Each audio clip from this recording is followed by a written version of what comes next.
Démosle. Ya. Buenas tardes a todos. Espero que estén bien. Les doy a todos la bienvenida a estos seminarios que hemos titulado Datos en Contexto.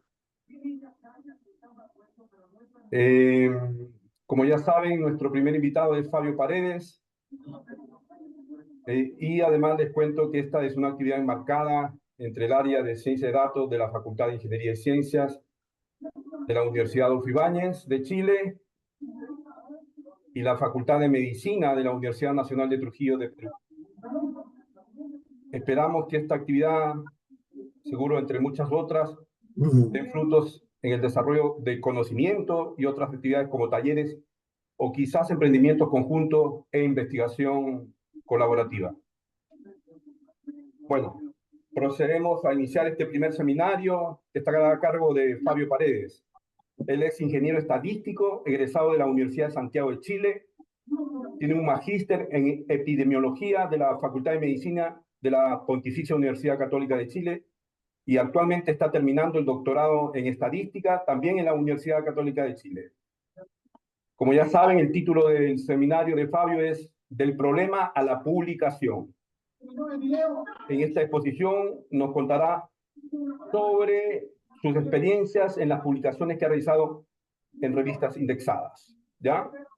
Y les recuerdo que el próximo viernes 24, a la misma hora, el doctor Felipe Ojeda nos hablará también de los 10 desafíos de la inteligencia artificial. Así que los dejo con Fabio. Dale, Fabio. Ya, muchas gracias primero Rodolfo por esta invitación. Para mí fue verdaderamente agradable tener que aceptarla y tener que de alguna forma manifestar lo que he podido hacer a lo largo de mi corta carrera como investigador, como estadístico y también involucrado fuertemente en los problemas que suscitan en la parte médica, bioestadística y etcétera. Entonces, el título que decidimos ponerle a esta presentación del problema a la publicación, una guía práctica para publicar en revistas indexadas. Entonces, eh, bien dijo Rodolfo, ya. Bueno, como formación académica ya se expresó, pero me gustaría dar un poco de énfasis en el hecho de que cuando uno está formado en una área como puede ser la estadística o la matemática, lo forman para poder utilizar un conjunto de herramientas. Después la pregunta está en qué área uno va a utilizar esa herramienta. Y cuando por lo menos desarrollé el pregrado, hubo un ramo en particular que me llamó bastante la atención que tiene que ver con bioestadística. Y bioestadística, uno de los aspectos que me resultó bastante atractivo era que tenía una utilidad bien práctica. Entonces, es por eso que después decido hacer el magíster de epidemiología, precisamente como para poder entender en qué área poder aplicar esta caja de herramientas que había aprendido, y después me di cuenta de que esa caja de herramientas nunca es suficiente y uno siempre está en una posición de poder incorporar nuevas herramientas y bueno, el doctorado está enfocado principalmente a incluso crear herramientas nuevas y no solamente utilizar las ya creadas. Entonces, dentro de todo este proceso de formación y posteriormente en el trabajo, me ha tocado desenvolverme con distintos grupos. Y este viene siendo uno de los mensajes que me gustaría hacer lo suficientemente claro a la hora de entregar este mensaje que tiene que ver con el hecho de cómo uno como estadístico puede anclarse frente a grupos de investigación que tienen un sinfín de disciplinas que están involucradas dentro de este proceso investigativo. Entonces, ahí puse algunos trabajos en los últimos 4 o 5 años de lo que me ha tocado participar. Si se dan cuenta, me ha tocado, por ejemplo, trabajar en el primer paper con dentistas, con personas vinculadas con el área de la salud mental. Después tenemos personas que están trabajando actualmente en las clínicas, haciendo ensayos clínicos randomizados, me ha tocado también trabajar en los procesos de intervención de vacunas, por ejemplo, y poder estimar cuál viene siendo su efectividad y esos estudios han podido tener cierto éxito desde el punto de vista de la publicación. O sea, se ha podido eh, pasar por todo este proceso que quiero mencionarles de manera bien sucinta y enfocándome en los puntos claves y los que me parecen importantes a mí, de cuáles considero que son los puntos exitosos para que efectivamente se pueda lograr este tipo de publicaciones. También puse énfasis respecto a las revistas, porque la idea también de este proceso de investigación es que se pueda generar investigación de calidad. Y para poder generar investigación de calidad tiene que estar publicada en revistas que cumplan con ciertos estándares mínimos y que tengan también cierto grado de difusión, porque, bueno, el fin último de la ciencia y todas las personas que estamos enfocados en esta área es tener que permear en la realidad. O sea, ese viene siendo como el fin último que nosotros queremos. Queremos cambiar, intervenir, y para eso tenemos que comprender cómo los fenómenos están mostrándose hacia nosotros.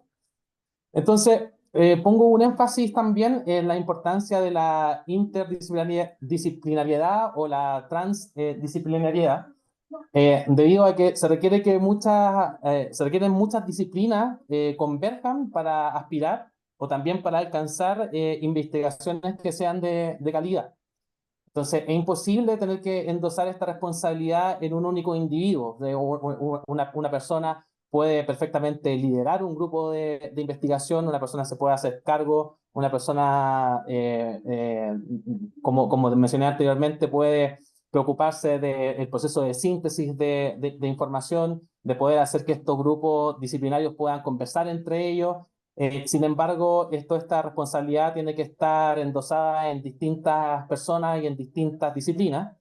Entonces, la colaboración y conformar equipos es clave para el éxito de la investigación. O sea, nosotros somos humanos, hacemos ciencia como humanos es inevitable que nosotros tengamos que enfrentarnos a estas, digamos, particularidades de tener que trabajar con gente que uno efectivamente pueda comunicarse de forma efectiva, que tengan, digamos, estas intenciones de poder colaborar y, bueno, con todas las dificultades que eso puede conllevar dentro de este proceso de investigación.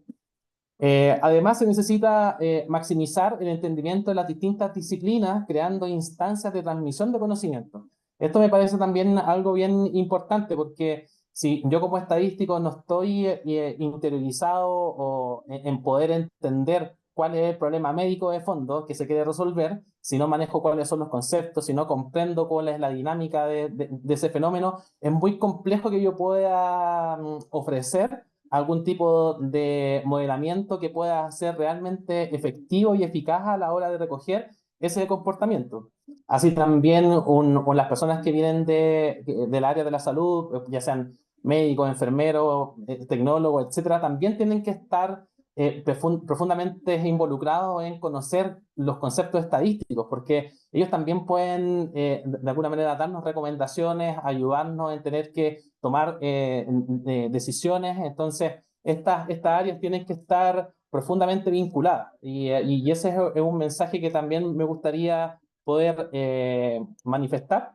El hecho de la importancia en que uno tenga que involucrarse no solamente en el área en su disciplina, sino que también pueda tener la apertura suficiente para poder entender otro tipo de fenómenos que no forman parte de lo que a uno lo han formado.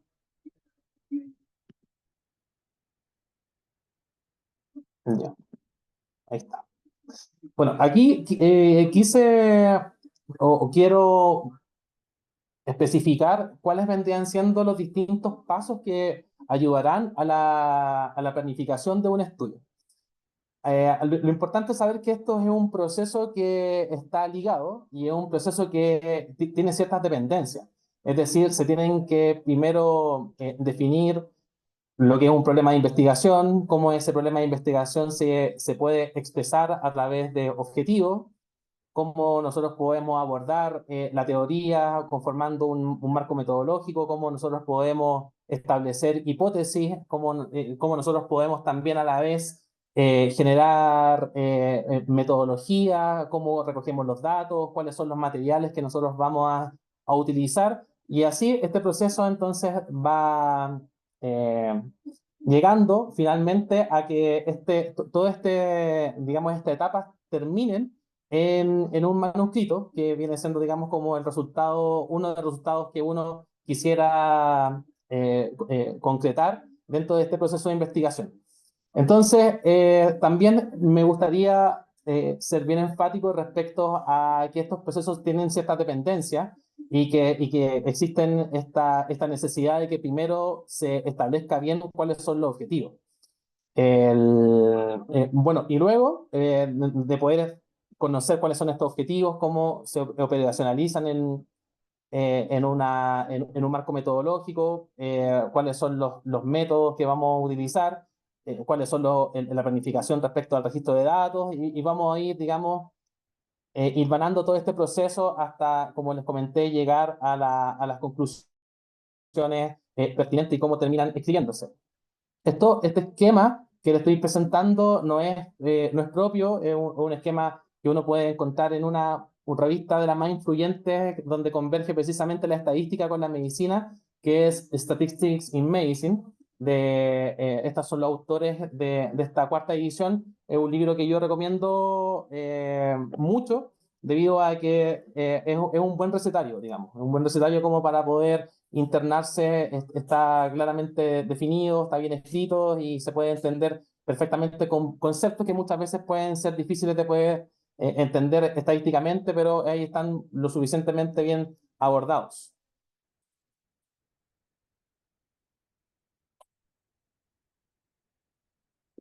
Entonces, vamos a empezar con los objetivos. Una recomendación es que se suele iniciar la investigación escribiendo el abstract. Y yo los quiero convencer de que el abstract tiene que ser la última de los documentos que se tiene que escribir, si es que no se han pensado en todos estos pasos que vamos a señalar en esta presentación. Entonces, hay distintas recomendaciones y guías para poder saber cómo uno puede establecer objetivos claros y que sean alcanzables. Y una de las guías que son, digamos, bien establecidas y bien conocidas y útiles son este acrónimo denominado SMART. Entonces, ¿a qué se refiere? Cada una de estas letras tiene un significado, por ejemplo, la S de specific, tiene que ser un objetivo claro y tiene que ser un objetivo preciso, detallar exactamente lo que se espera lograr sin ningún tipo de ambigüedades. Es muy distinto, por ejemplo, querer decir, quiero estudiar la diabetes gestacional, por ejemplo, donde estoy definiendo simplemente un tópico, pero no estoy definiendo cuál viene siendo el objetivo claro y específico.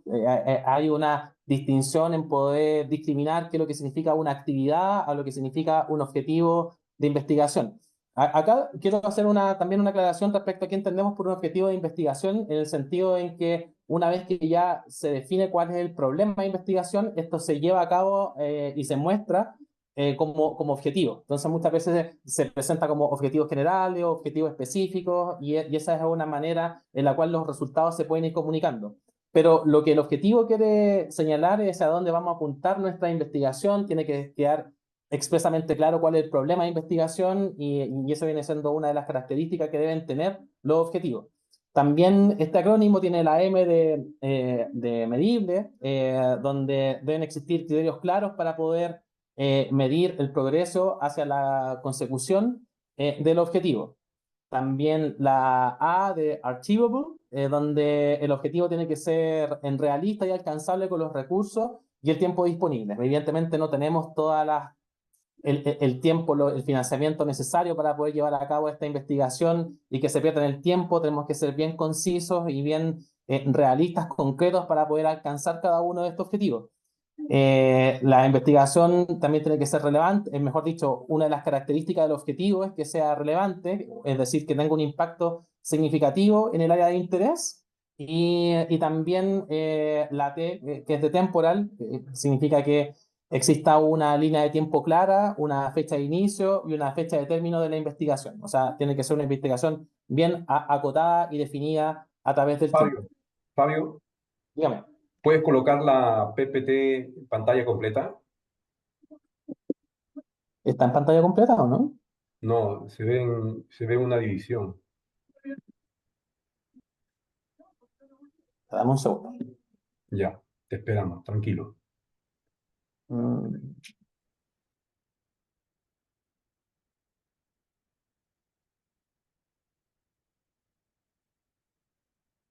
¿No? ¿Se sigue viendo la mitad? ¿Se sigue viendo la mitad o no? Ahora se ve bien, se ve completo. Ya, muchas gracias.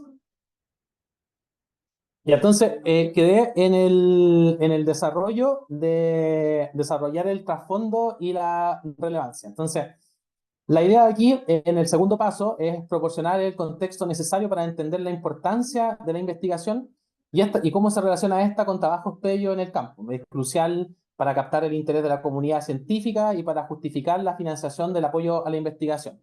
Es decir, si nosotros aspiramos a tener que producir alguna investigación que sea lo suficientemente novedosa, evidentemente el carácter de novedad se lo va a dar la investigación previa o la investigación que podemos definir como antigua.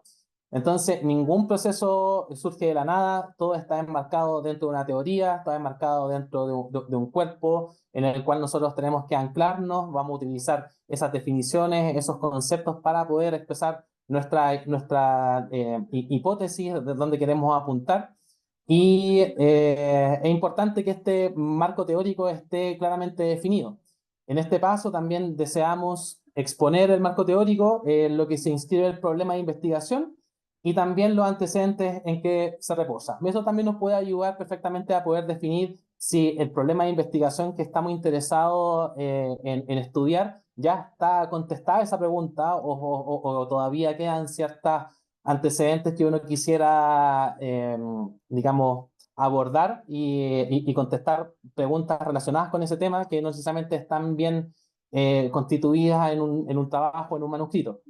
Se necesitan habilidades específicas para confeccionar marcos teóricos que recojan fehacientemente cierta teoría y además estos marcos deben estar actualizados. Entonces, aquí es donde cada uno de nosotros estamos anclados en una línea de investigación en la cual esta línea de investigación existen distintas fuentes que se publican como manuscritos, como los papers, los libros, etc. Entonces, nuestro marco teórico tiene que estar lo suficientemente actualizado y nosotros tenemos que estar constantemente leyendo qué es lo que se está haciendo en nuestra área de investigación. Entonces, eso también nos puede dar una guía relevante para poder saber si nuestra investigación puede producir algún tipo de cambio, si puede tener alguna probabilidad de éxito para ser publicada, etcétera. Entonces, la tercera parte también está enfocada en planificar los materiales.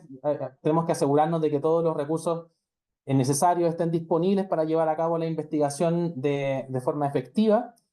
Entonces, para ello tenemos que recurrir a un listado de cuáles son estos materiales que son necesarios para nuestro proceso investigativo. Necesitamos evaluar de la disponibilidad y de su accesibilidad. A la vez tenemos que verificar cuál es su calidad y cuál es su conformidad. Y cómo esto se puede relacionar como con la estadística, porque en mi experiencia, en muchas oportunidades me ha tocado trabajar en investigaciones que, por ejemplo, se quiere medir cuál viene siendo el nivel de metal que tiene en la sangre los niños en ciertos metales que uno está interesado. Y cuando uno aprende de cómo se mide esto, cuáles son las limitaciones que tienen para poder hacer la detección precisa, entonces uno se da cuenta de que estos instrumentos también tienen sus propios límites y esos límites cuantitativos uno los puede expresar dentro del proceso estadístico en el análisis. Entonces es por ello que es recomendable que las personas que estemos involucradas en el proceso de modelamiento estemos al tanto de cómo funcionan los instrumentos y cuáles son, digamos, como sus fortalezas, cuáles son sus susceptibilidades. Y para eso uno tiene que estudiar los materiales, ¿cierto? Cómo estos contribuyen a tener que a levantar datos, por ejemplo.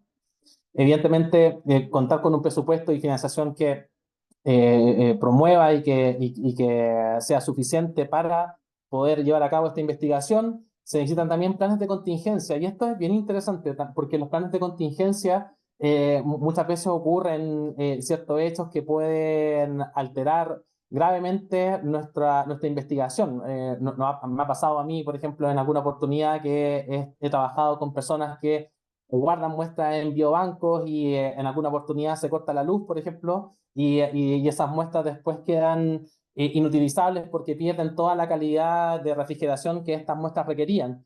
Y nunca se pensó en la posibilidad de que eso pudiese ocurrir. Entonces, todas estas externalidades que muchas veces pueden influir negativamente en nuestra investigación tienen que ser consideradas de manera adecuada.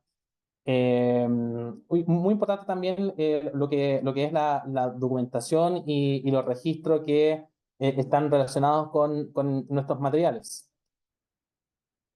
El cuarto paso lo podemos definir como planificar los métodos y los datos. Entonces, acá voy a empezar a hacer un mayor énfasis, bueno, debido definitivamente a cuál es mi formación, definir cómo se recogerán, analizarán e interpretarán los datos para responder a la pregunta de investigación establecida.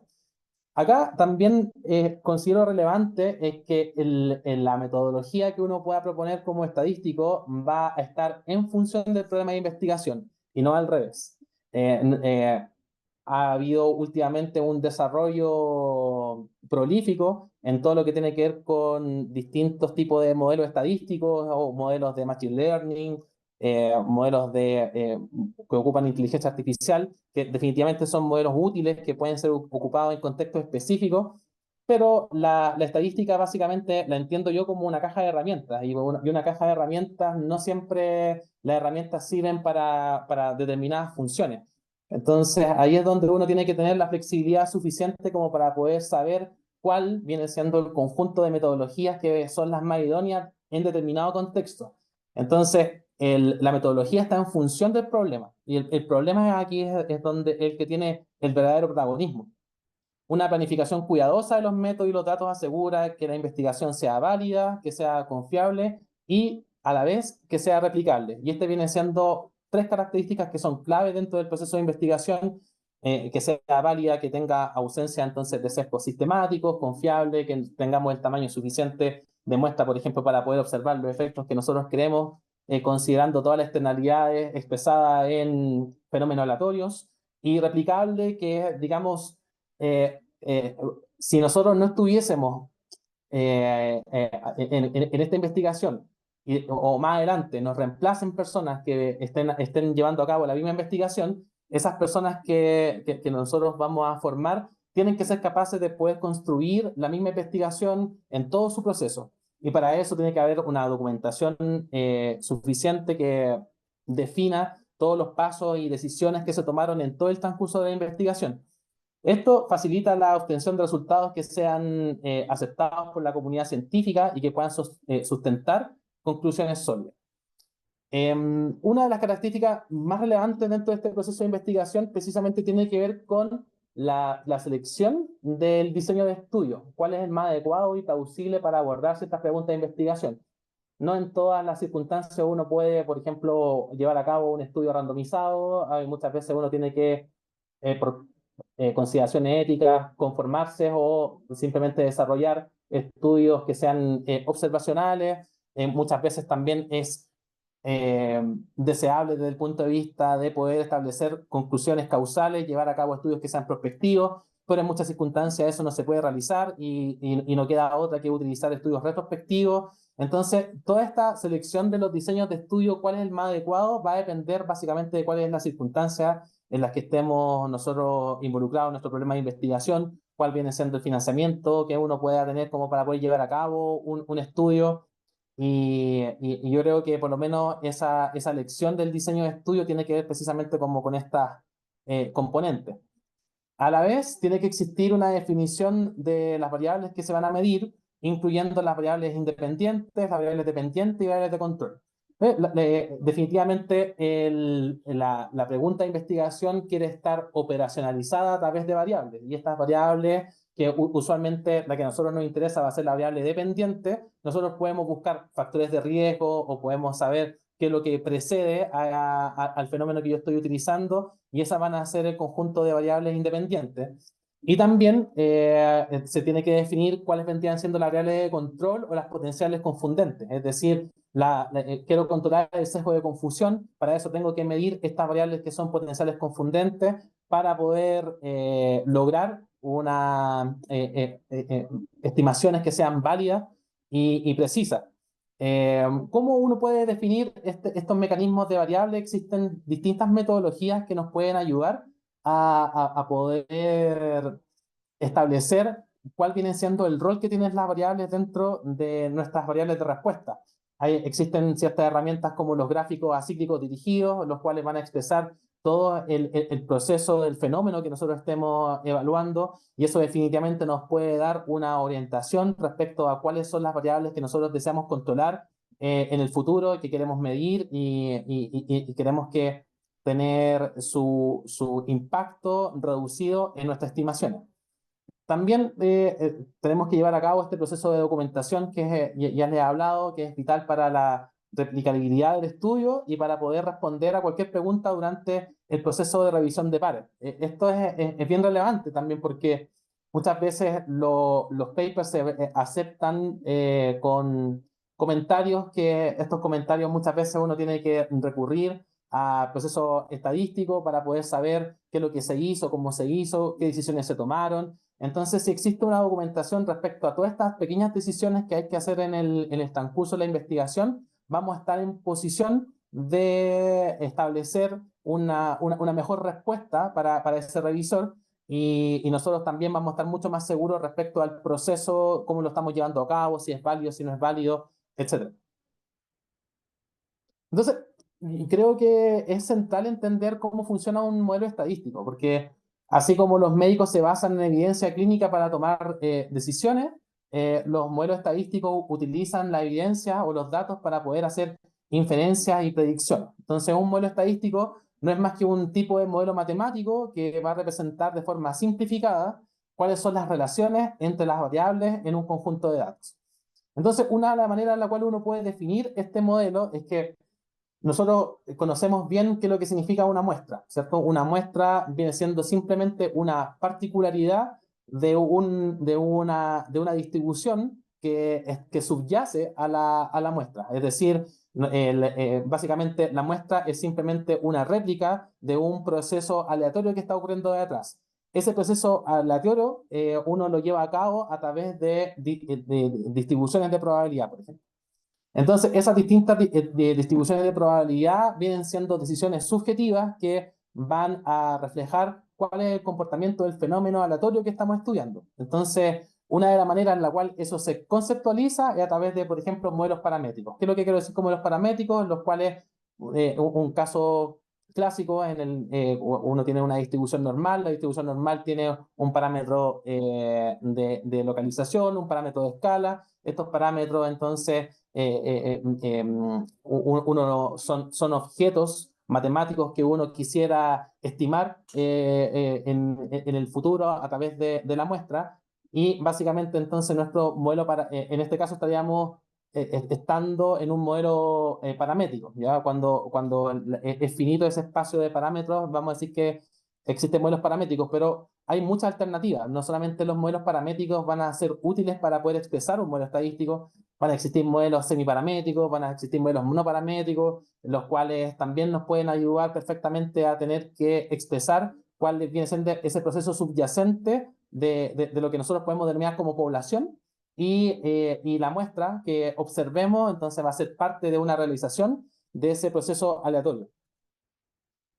Ejemplos prácticos de modelos: uno puede, por ejemplo, establecer distintos modelos de predicción, por ejemplo, para un riesgo de enfermedades crónicas, explicado en distintos factores como la edad, el peso, hábitos de vida, etc. Entonces, toda esta información que devino de la investigación que se hizo con Framingham, por ejemplo, donde se puede establecer una medición particular del riesgo de poder de poder experimentar un evento cardiovascular en determinado tiempo.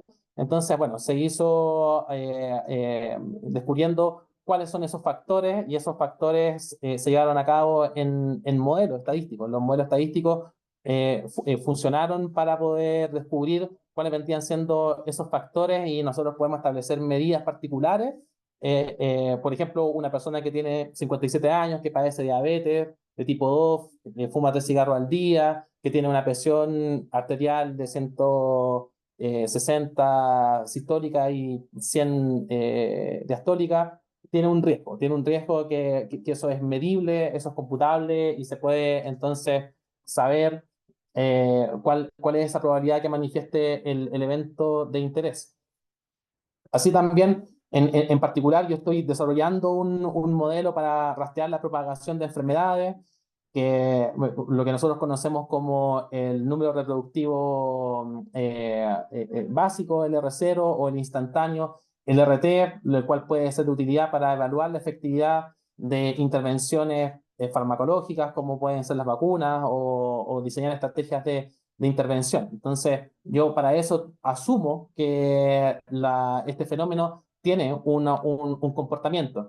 Acá es donde quiero también ser muy claro respecto a que el modelo estadístico va a recoger los supuestos que nosotros expresemos dentro de nuestro fenómeno. Hay cosas que nunca vamos a poder saber. Nunca vamos a poder saber si estamos enfrentados, por ejemplo, a una muestra que sea representativa. Por muy chocante que sea esta información, nunca tenemos seguridad de que la muestra que nosotros estamos utilizando sea una muestra efectivamente representativa. Uno espera que, contando con ciertas cualidades, esa muestra contemple esta característica, pero eso es un supuesto que uno tiene que realizar.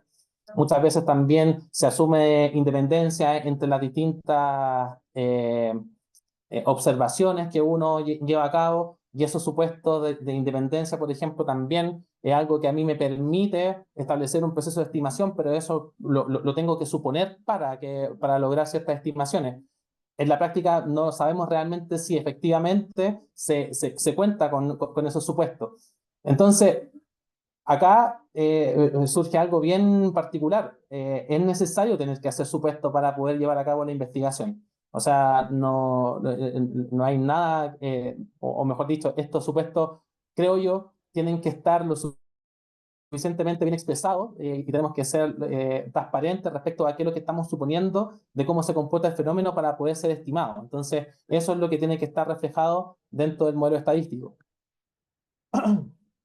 Bueno, paso 5, planificar el registro de datos. Entonces, aquí vamos a establecer cómo los datos se van a recoger, cómo se van a almacenar y cómo al mismo tiempo se van a proteger. Entonces, esto incluye consideraciones sobre la confidencialidad y la seguridad de los datos personales.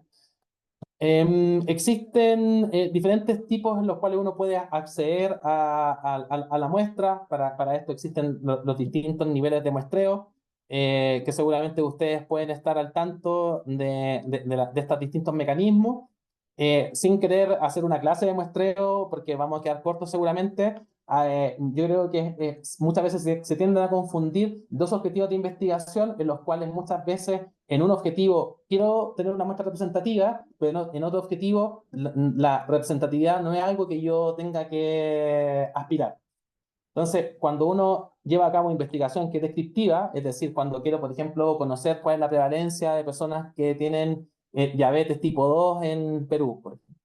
Entonces, sabemos de que existen distintas herramientas como encuestas nacionales que llevan a cabo un muestreo utilizando muestras complejas, pueden establecer una medida de cuál es esa prevalencia. Y claro, si yo estoy interesado en englobar qué es lo que le está pasando a toda la población, necesito ser representativo, necesito haber muestreado a todos los lugares de interés, tener un tamaño muestral lo suficientemente grande que me pueda de alguna manera proponer que el muestreo que estoy realizando sea representativo. Entonces, cuando yo quiero describir, el muestreo representativo es una característica fundamental dentro del proceso de investigación. Sin embargo, hay otros objetivos, sobre todo en medicina, que no tienen que ver con la descripción, que tienen que ver con la comparación. Por ejemplo, cuando uno quiere saber si un medicamento es efectivo o no es efectivo, cuando quiero conocer factores de riesgo. Aquí no estoy interesado en poder establecer muestras representativas. Lo que quiero es hacer muestras que sean comparables, básicamente. La comparabilidad en este caso viene siendo una característica fundamental dentro de la metodología para poder establecer conclusiones que sean válidas. Entonces, acá la representatividad no tiene que ser, digamos, un quebradero de cabeza dentro de este objetivo. De hecho, no es interesante. También se necesitan establecer los métodos que sean claros y detallados para la recolección de los datos. Necesitamos asegurar que los métodos sean éticos y que cualquier participación de sujetos humanos cumpla con las regulaciones de consentimiento informado. Evidentemente, este paso tiene que estar cumplido y seguramente nuestra investigación tiene que pasar por este proceso de revisión de ética para que se pueda llevar a cabo. Hay un estrecho vínculo con las disciplinas relacionadas con el almacenamiento y la seguridad de la información, como por ejemplo lo informático, los desarrollos de software, los TIC, que son personas formadas para poder manejar esta información, cómo esta información se almacena, cómo uno puede establecer distintas formas para que esos datos estén seguros y sobre todo cuando uno está trabajando con personas. O sea, actualmente me toca asesorar a un grupo de personas que estudian a personas que viven con VIH y definitivamente la ley protege los datos de estas personas. Hemos tenido lamentablemente eventos en los cuales esos datos se han publicado y claro, o sea, no, es ilegal y pueden llegar las penas del infierno cuando no existen los manejos adecuados en los protocolos para el manejo de esta información. Entonces, sí o sí en alguna oportunidad nos va a tocar pensar en cómo vamos a guardar los datos y en producir, digamos, alternativas para que estos datos estén guardados de forma segura. Paso número 6, lo llamo definir la población de estudio. Entonces, una definición precisa de la población objetivo permite que los resultados del estudio se interpreten apropiadamente y se apliquen correctamente a la población general o a un grupo de interés específico. Entonces, ¿cómo hacemos esta determinación de la población objetivo? Se necesita identificar a la población general a la que se van a aplicar los resultados del estudio. Entonces, esto podría ser un grupo demográfico particular, por ejemplo, adultos mayores, niños, pacientes con alguna condición médica específica o incluso una especie animal en estudios veterinarios o biológicos. Es necesario también establecer cuáles son los criterios de inclusión y exclusión. Esto nos sirve para determinar quién puede participar en el estudio. Esto ayuda a asegurar que la muestra sea homogénea en aspectos relevantes para la investigación. Los criterios de inclusión se van a basar en factores como la edad, el diagnóstico de ciertas condiciones médicas o la disponibilidad para el seguimiento en el largo plazo. Mientras que los criterios de exclusión eliminan a los individuos que podrían introducir sesgo y cuyas condiciones podrían complicar la interpretación de los resultados. Por ejemplo, individuos con condiciones coexistentes graves, aquellos que están recibiendo otro tratamiento, todas estas personas que estén sometidas, digamos, a estas condiciones, uno desearía excluirlas porque seguramente van a entorpecer y van a darle ruido a nuestras estimaciones. Es necesaria también la accesibilidad y la viabilidad, es decir, considerar la accesibilidad de la población objetivo. La población objetivo es algo conceptual, es algo a lo que uno aspira a llegar. Sin embargo, desde el punto de vista operacional, eso se encarna en un listado o en un marco muestral en el cual va a listar, valga la redundancia, todas las unidades experimentales que yo estoy interesado. Entonces, no necesariamente ese marco muestral puede cubrir completamente a la población objetivo. Entonces, todas estas consideraciones tengo que tenerlas en cuenta para poder saber si mis conclusiones están abarcando a la población objetivo. Bueno, si es posible, muchas veces se puede llevar un piloto de la población de estudio. Entonces se realiza un estudio piloto con una pequeña parte de la población para identificar y solucionar problemas antes de implementar el estudio a gran escala. Entonces, el hecho de poder basar mi investigación en esta población piloto puede ayudar a ajustar los criterios de inclusión y exclusión y a mejorar estrategias de reclutamiento y de retención. Bueno, vamos a ver después que está el reglamento y la retención vendrían siendo aspectos que eventualmente pueden sesgar mi muestra si no son lo suficientemente bien abordados.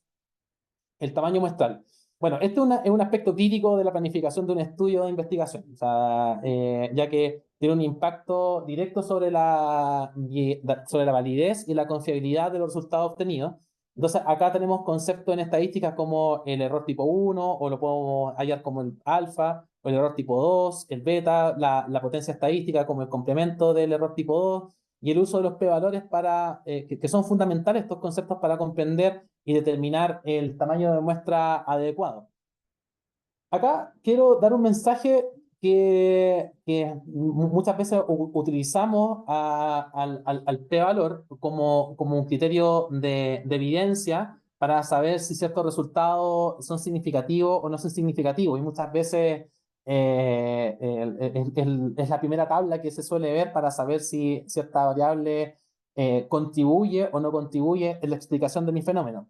Sin embargo, yo creo que conociendo cómo funcionan los errores, cómo funciona la potencia estadística, yo creo que esto es un abuso simplemente del concepto. En el sentido en que no es tan importante muchas veces que los valores no sean significativos, sino que también hay que entenderlo en su contexto respecto al tamaño del efecto, cuántos sujetos yo muestré para poder llegar a esa estimación, porque básicamente la potencia estadística es una de los conceptos que no se toman en cuenta en nuestra investigación y que básicamente va a reflejar la capacidad que tiene mi muestra para poder encontrar los efectos que yo estoy deseando encontrar. Entonces, también al mismo tiempo necesitamos considerar potenciales pérdidas en toda la fase del estudio. Entonces, una vez que yo establezco mi tamaño muestral, a las personas, por ejemplo, las puedo invitar a participar dentro de mi estudio, pero esas personas, a un subconjunto de ellas, son las que efectivamente van a consentir, y luego de esas personas que consientan va a ser un grupo más chico de los que van a querer participar. Después, si hay estudios prospectivos, la gente muchas veces se va de los estudios y se produce un desgaste en estudios longitudinales. Y digamos, toda esta pérdida de datos que uno tiene cuando planifica el tamaño muestral tiene que ser considerada. O sea, si uno estima un tamaño muestral, ojalá que pueda poder incorporar un poco más, un porcentaje mayor, dado de que pueden ocurrir, digamos, todos estos problemas a lo largo de un estudio. Entonces, bueno, la potencia estadística también la podemos comprender porque muchas veces en los estudios se espera que uno tenga un tamaño muestral y que lo presente y que lo calcule, lo estime.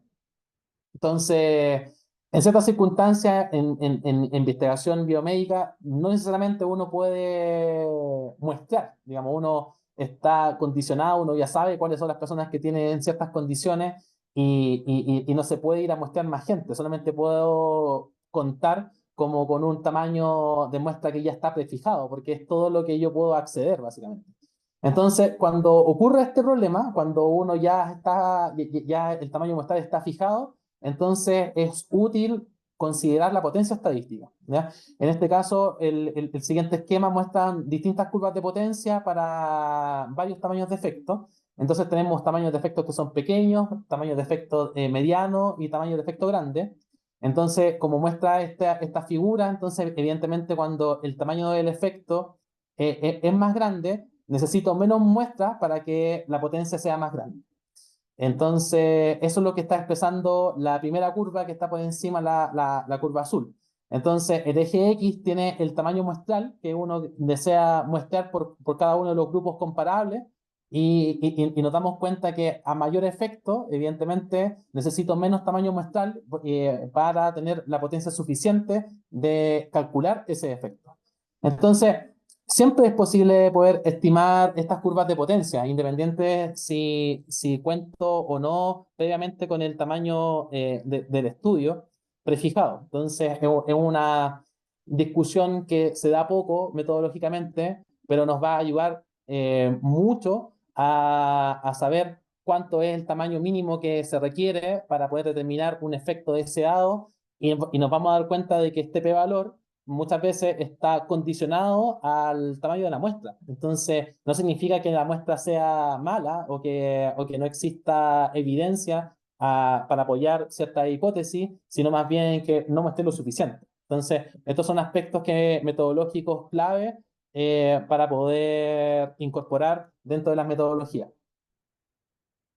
Bueno, análisis estadísticos clásicos, hay un uso extendido de modelos multivariables, por ejemplo, para estimar efectos deseados y estimar al mismo tiempo una medida de incertidumbre asociada a dicha estimación.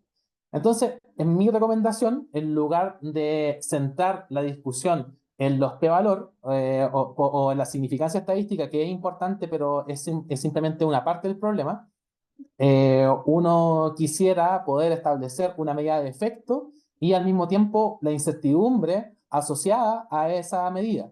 Y esa incertidumbre muchas veces se tiene que estimar y eso me permite la construcción, por ejemplo, de intervalos de confianza o intervalos de credibilidad que permiten poder saber un rango de valores para los efectos. En lugar de entregar una estimación puntual de un efecto, uno entrega un rango de valores sabiendo que en determinadas circunstancias el efecto porque estoy muestreando, porque me estoy equivocando, porque asumí cierto error, entonces esa medida se mueve en un rango de valores. Entonces, uno de los métodos, o mejor dicho, en investigación biomédica, lo que más me ha tocado utilizar vendrían siendo los modelos de regresión logística, como para poder estimar la relación de una variable que es binaria, como el éxito o fracaso de un tratamiento, y vincularla con una o más variables independientes, por ejemplo, la adherencia a un tratamiento, o la carga viral inicial, ciertas comorbilidades, edad, sexo, variables confundentes, etc. O sea, cuando queremos explicar el comportamiento de una variable dicotómica, puede ser fallecimiento, no fallecimiento, ingreso a la UCI, no ingreso a la UCI. Cuando quiero hacer este cálculo de la probabilidad de que ocurra ese evento, en base a una o más variables, entonces puedo ocupar la regresión logística. En muchos casos, puedo estar interesado en los análisis de sobrevida, como por ejemplo los modelos de riesgos proporcionales de Cox. Entonces, ahí, al mismo tiempo de tener la posibilidad de experimentar un evento de interés, ya sea, como le comenté anteriormente, la muerte o el éxito o fracaso de un tratamiento, también estoy involucrando el tiempo de por medio. Entonces, en este caso, los riesgos proporcionales de Cox me van a ayudar a modelar el riesgo de un evento entre distintos grupos de tratamiento, ajustado también por variables de confusión. Entonces, en los modelos, estos son lo que nosotros conocemos como los modelos lineales generalizados, que nos pueden ayudar perfectamente a estimar los efectos, su incertidumbre asociada y al mismo tiempo tener digamos, una medida para distintos grupos lo que se quiera. Los análisis de ANOVA se enmarcan también dentro de los procesos de los modelos lineales generalizados, pero también existen alternativas como los modelos lineales mixtos. Uno quiere ver cómo cambia la respuesta de los pacientes a un tratamiento a lo largo del tiempo. Entonces, para ello voy a acomodar o voy a producir una estructura para la variabilidad entre los sujetos y también para la variabilidad dentro del sujeto, que son los cambios asociados en el tiempo. Entonces, estos modelos lineales mixtos son muy utilizados, muy útiles para, digamos, fenómenos que son longitudinales y tienen que estar dentro de nuestro conjunto de herramientas. Como mencioné anteriormente, es lo que yo más veo cuando uno puede tratar ciertos problemas relacionados con epidemiología, con salud pública, con ensayos randomizados. Estos modelos tienen vigencia y se pueden utilizar perfectamente. Ahora, esto es simplemente una muestra de los más importantes o los que más se utilizan frecuentemente, pero hay un sinfín de modelos que se pueden utilizar. Como punto número 9 están lo que se denominan como los sesgos, ¿cierto? Entonces, el sesgo, ¿qué es lo que es? El sesgo va a afectar gravemente la validez de nuestros resultados.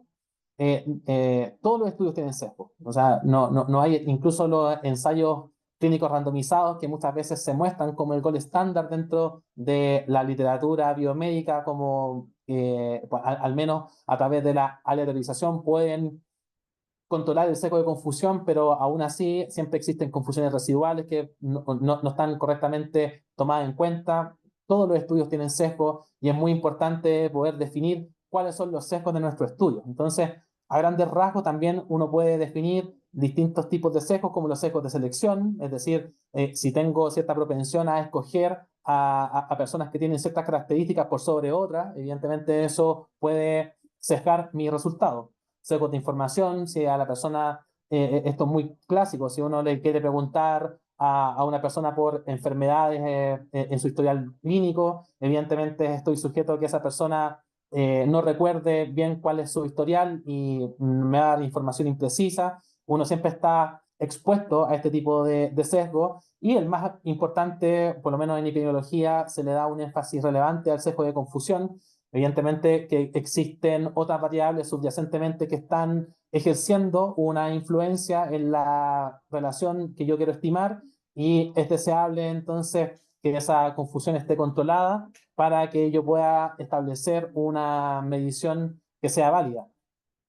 Eh, También uno puede integrar ciertas técnicas de análisis de sensibilidad, es decir, cómo pueden cambiar mis resultados en la medida en que le doy la posibilidad a que mis supuestos también vayan cambiando. Si a mis supuestos les voy dando un rango, es posible que también mis estimaciones puntuales puedan cambiar. Entonces es muy útil de poder utilizar análisis de sensibilidad y un clásico de lo que ocurre dentro del proceso investigativo es que uno no necesariamente va a medir todas las variables y esos mecanismos de falta de datos es necesario tener que saber cómo repercuten en nuestra estimación y es por ello que se pueden incorporar dentro del análisis para poder saber cuánto podemos equivocarnos y cuánto no.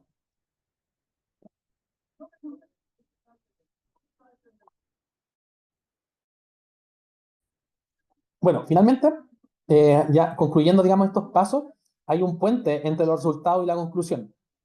Entonces, la interpretación de los resultados estadísticos hay que contextualizarlos dentro del marco teórico y los objetivos de estudio para formular nuestras conclusiones que sean sólidas y significativas. Entonces aquí, en este proceso donde ya analicé, donde obtuve mis estimaciones finales, donde ya consideré todos los sesgos, tengo el tamaño muestral suficiente, ahora me devuelvo al inicio y digo, bueno, ¿qué significa básicamente? ¿Qué significan estos resultados? ¿Cómo los podemos interpretar? Entonces, esta etapa es esencial porque va a conectar a los datos con los hallazgos empíricos y con implicaciones que son más amplias, teóricas y que puedan tener alguna repercusión en la práctica de la investigación.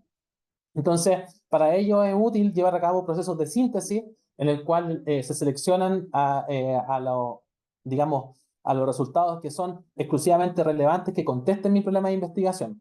No porque lleve a cabo distintos instrumentos o distintas métricas, quiero publicar todas ellas. No, tengo que ser sintético respecto a hacer la selección de exclusivamente lo relevante. Entonces, esto es algo muy importante porque muchas veces uno se pierde en toda la marejada de información. Yo quiero solamente publicar los resultados que me permiten responder a mi pregunta de investigación. Entonces, para eso se puede también distinguir, hay un significado estadístico y hay un significado clínico.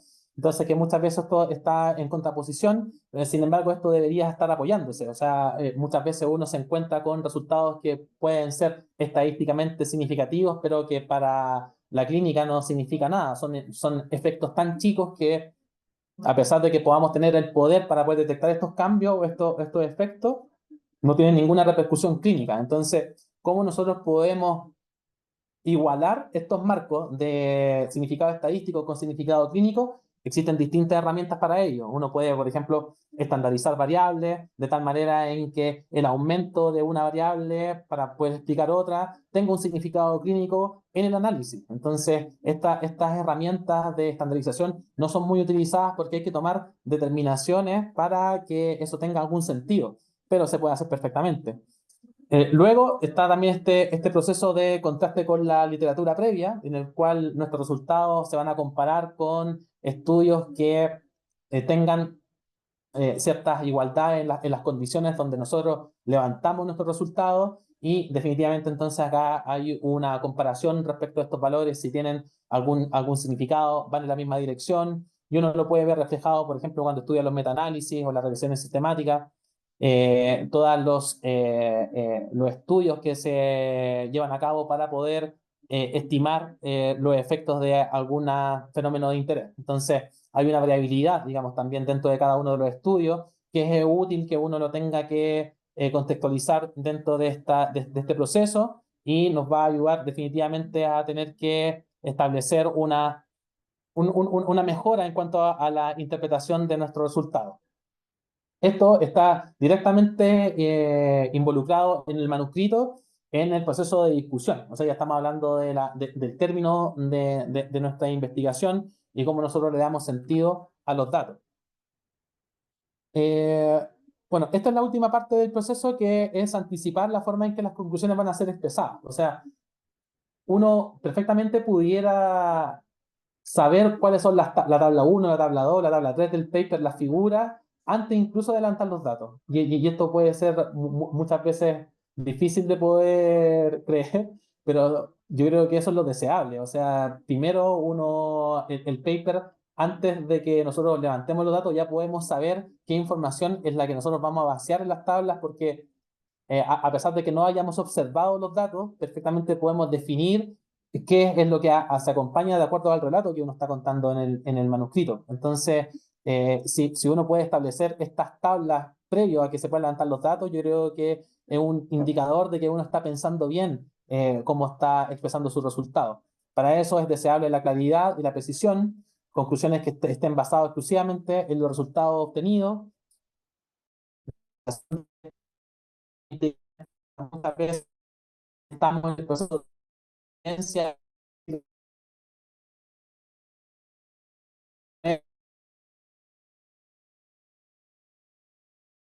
y justamente eso puede estar en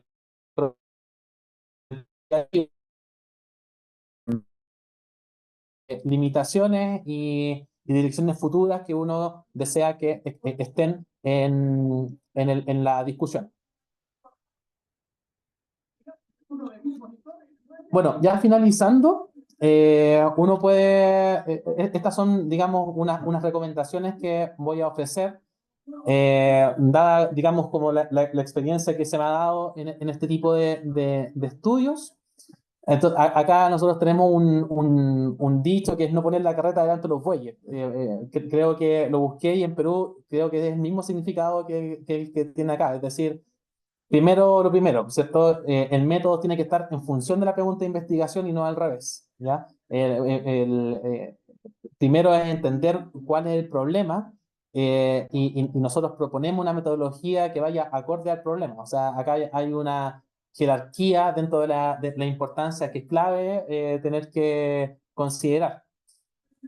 También creo útil y deseable incluso incorporar al estadístico o al matemático o al modelador desde el inicio del proyecto de investigación.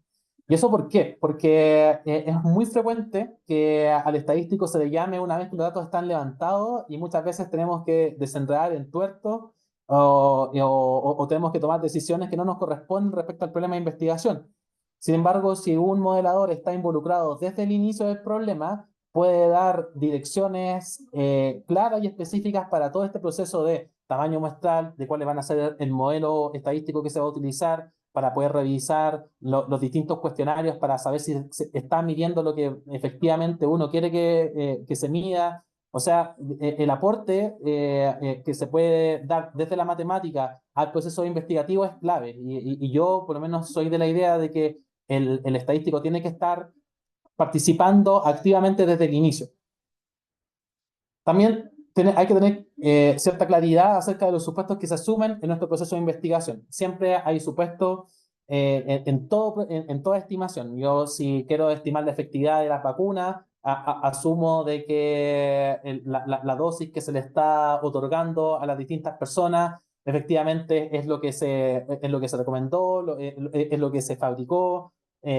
Si no, si las personas son sometidas a estudios randomizados donde por sí mismas tienen que tomar estos medicamentos, asumo de que la adherencia al tratamiento es total y eso vendrían siendo parte, digamos, de los supuestos que uno tiene que hacer para poder llevar a cabo una estimación. Entonces, el modelo estadístico, en este sentido, va a recoger todas las condiciones experimentales del muestreo. Entonces, quiero aquí dar la frase típica que se da respecto a que todos los modelos están equivocados, pero hay modelos que son útiles. Y entonces, esto es una verdad del porte un buque. ¿Por qué? Porque cuando uno modela y está tratando de capturar la realidad de una forma bien simplificada. Entonces, siempre la realidad es más compleja de lo que uno puede acceder. Entonces, el modelo es una simplificación de un proceso, no va a ser la realidad misma. Es por ello en que tenemos que dar cuenta del modelo en su utilidad práctica, más que en su capacidad de poder ser la realidad misma, no confundir el modelo con la realidad. Parece sencillo, pero muchas veces estas cosas se confunden. Bueno, de acá ya concluyendo, cambiar el enfoque de decisión respecto al prevalor. O sea, se aconseja en reportar los efectos acompañados por alguna medida de incertidumbre, como los intervalos de confianza o intervalos de credibilidad, dependiendo de cuál es mi proceso de estimación. Eh, Tiene que existir la definición previa de autoría. Yo creo que esto es bien saludable para futuras, digamos, posibles. Bueno, necesito un pequeño segundo, Rodolfo, dame un segundo. Dale, dale.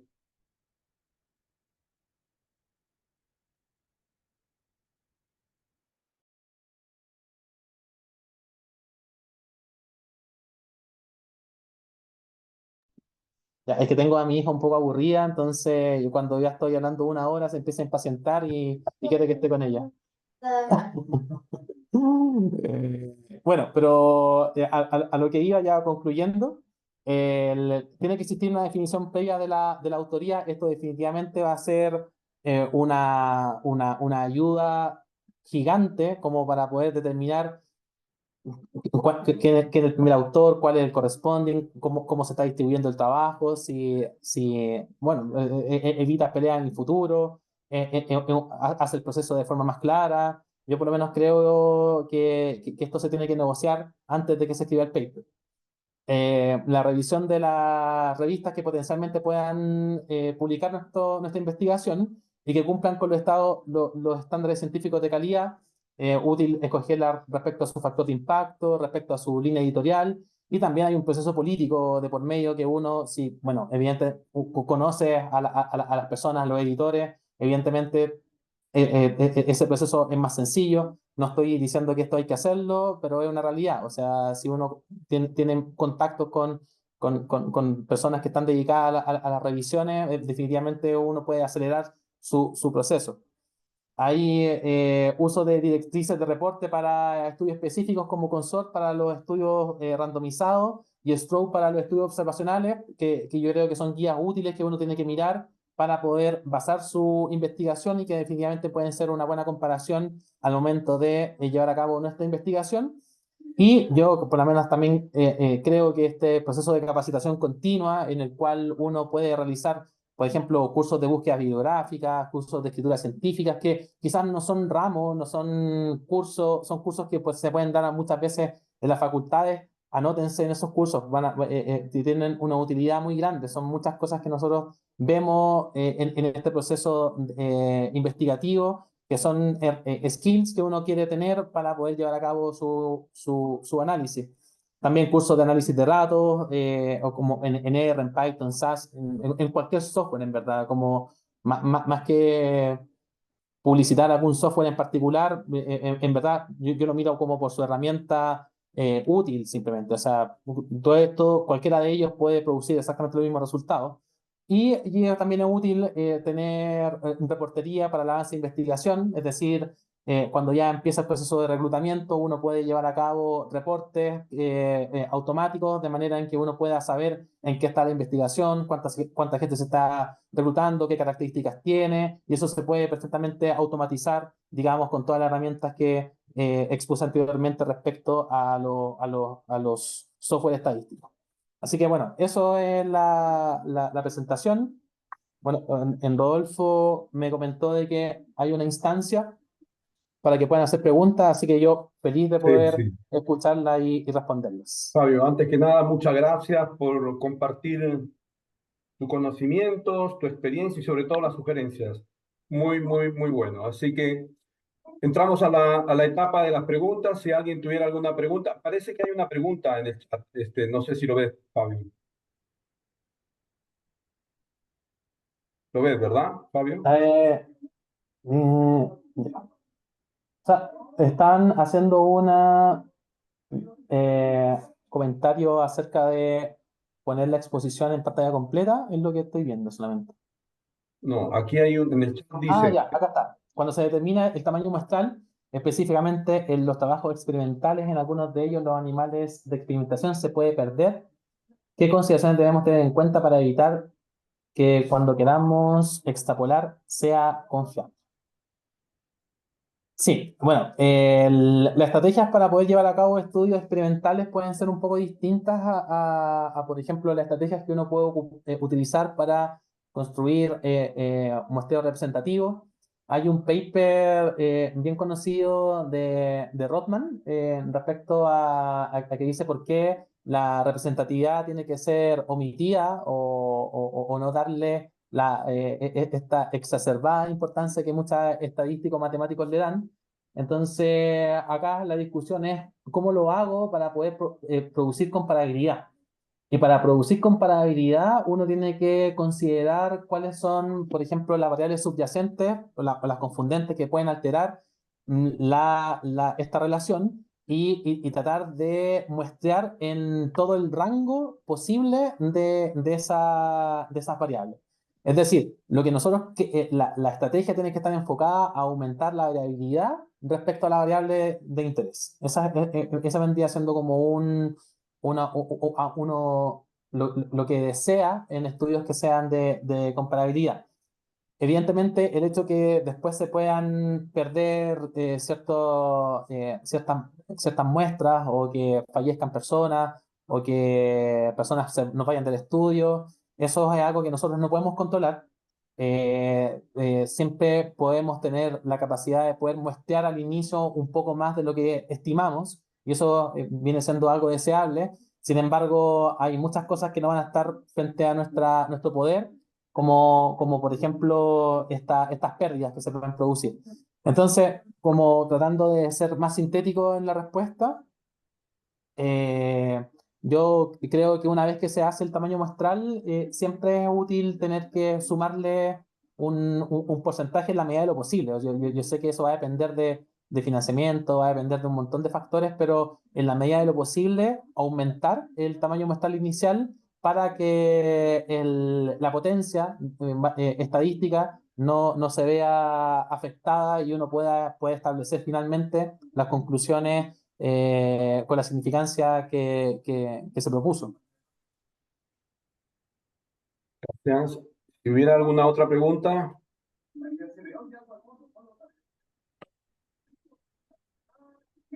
Héctor, ¿alguna pregunta?